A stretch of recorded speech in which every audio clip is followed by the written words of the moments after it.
안녕하세요. 오늘은 당신이 보내주신 자료들, 바로 공자와 논어에 대한 흥미로운 글과 발췌문들을 좀 깊이 파고들어 볼 시간입니다.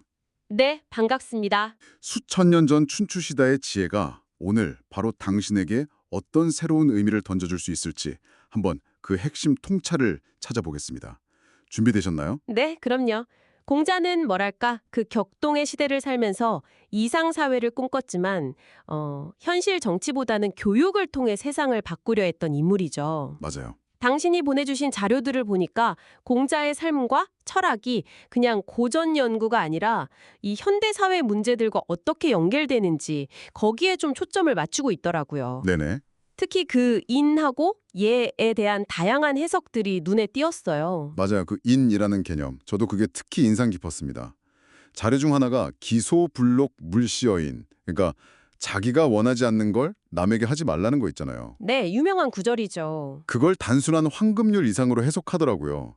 이게 그냥 소극적인 배려를 넘어서 적극적인 공감, 뭐 그런 관계 맺음의 출발점이라는 거죠. 정확합니다.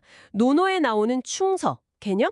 그러니까 진심으로 타인의 마음을 헤아리는 수, 것과도 딱 통하고요. 아, 충서. 이는 그냥 착함, 이게 아니라 정말 인간다움의 본질이죠. 논어에 보면 오직 인한 사람만이 능히 사람을 제대로 좋아하고 미워할 수 있다. 이런 말이 있거든요. 네, 봤어요. 좀 흥미롭더라고요. 이게 감정에 막 휘둘리는 게 아니라 사람과 관계를 제대로 파악하는 능력까지 포함하는 그런 개념으로 볼 수 있어요. 그렇군요. 그리고 얘는 단순한 격식이 아니고 사회적인 조화를 이루는 어떤 틀, 규범이죠. 네. 공자가 조정해 나갈 때나 뭐 식사할 때도 예를 지켰다는 내용도 있었어요. 네, 맞아요. 향당편에 나오죠. 조정에서의 모십이나 식사 예절까지 신경 쓴 거. 이게 다 각자 역할과 책임을 다해야 한다는 정명, 그러니까 이름값을 해야 한다는 생각하고 연결되는 거예요. 아, 정명사상. 그러고 보니 보내주신 자료 중에 리더십과 관련해서 이 부분을 다룬 내용이 있었네요. 그럼 의인은 어떻게 봐야 할까요? 의예요? 네. 그 논어 구절이 되게 강렬했는데 군자는 의에 밝고 소인은 이에 밝다. 이게 그냥 이익을 멀리해라 이런 뜻만은 아닐 것 같아요. 맞습니다. 의는 마땅함. 네, 그러니까 정의로움과 올바른 길을 뜻하죠.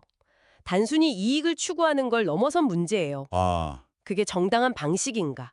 이걸 먼저 묻는 태도죠. 논어에도 북이라도 부당하면 취하지 않는다고 했고 그렇죠. 이익만 따르면 원망을 많이 듣게 된다. 이런 경고도 했고요. 네, 논어 4편이었죠. 네, 보내주신 잔료 분석처럼 이건 개인의 어떤 윤리적 판단 기준이면서 동시에 공동체의 건강성을 유지하는 그런 원리로 작용하는 겁니다. 듣고 보니 정말 끊임없이 배우고 또 성찰하는 자세를 강조한 것 같아요. 네, 맞아요. 엄청 강조했죠. 어진 일을 보면 그와 같이 되기를 생각하고 어질지 못한 일을 보면 스스로 반성한다. 이 구절은 뭐랄까 약간 자기계발서 같은 느낌도 있더라고요. 하하, 그렇죠. 공자 스스로도 나는 뭐 날 때부터 아는 사람 생어 지지자가 아니라 그냥 옛것을 좋아해서 부지런히 탐구하는 사람 하오구 민이 표지자다 뭐 이런 식으로 얘기했으니까요. 그러면 제자들마다 그 수준이나 성향에 맞춰서 다르게 가르쳤다는 거예요. 아, 맞아요. 그런 내용도 있었어요. 네, 뭐 가난 속에서도 배움의 즐거움을 잃지 않았던 안회, 간화를 아꼈던 모습이라든지 네네. 또 날씨가 추워진 후에야 소나무, 잣나무가 시들지 않음을 안다. 이런 비유처럼 역경 속에서 드러나는 진종한 가치를 중요하게 생각했고요. 와, 세안 연우지 송백지 후조야. 듣고 보니 정말 새롭게 다가오네요. 이런 공자의 지혜가 2500년이 지난 지금 바로 당신에게 어떤 실질적인 도움이 될 수 있을까요? 자료들에서도 이 부분을 많이 강조하던데요. 네, 사실 놀랍도록 현대적이죠. 예를 들어 소통이 참 단절되기 싶은 이 디지털 시대에 진정한 관계 맺음의 중요성을 다시 한번 일깨워주고요. 관계 맺음. 또 수신, 제가, 치국, 평천하의 원리 있잖아요. 개인의 성찰이 어떻게 사회적 리더십이나 공동체 회복으로 이어질 수 있는지 보여주죠. 네, 그렇죠. 특히 요즘 뭐 인공지능 시대다 하는데 인간 고유의 가치를 어떻게 지킬 것인가. 또 다양성이 막 공존하는 사회에서 화이부동, 그러니까 조화롭게 어울리되 각자의 다름을 인정하는 지혜는 어디서 찾을 것인가. 화이부동. 중요하죠. 이런 질문들에 대한 깊은 통찰을 제공합니다.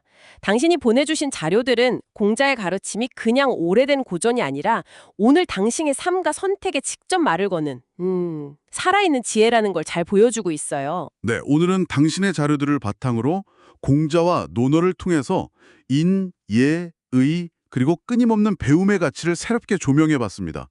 혼란 속에서도 길을 찾고자 했던 공자의 고민이 당신의 오늘에 작은 영감을 주었으면 좋겠습니다. 마지막으로 이런 질문을 한번 던져보고 싶습니다.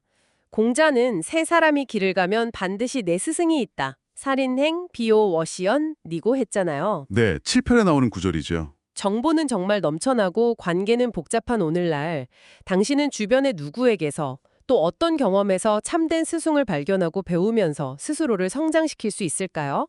이 질문에 대한 당신만의 답을 한번 찾아보시는 건 어떨까요?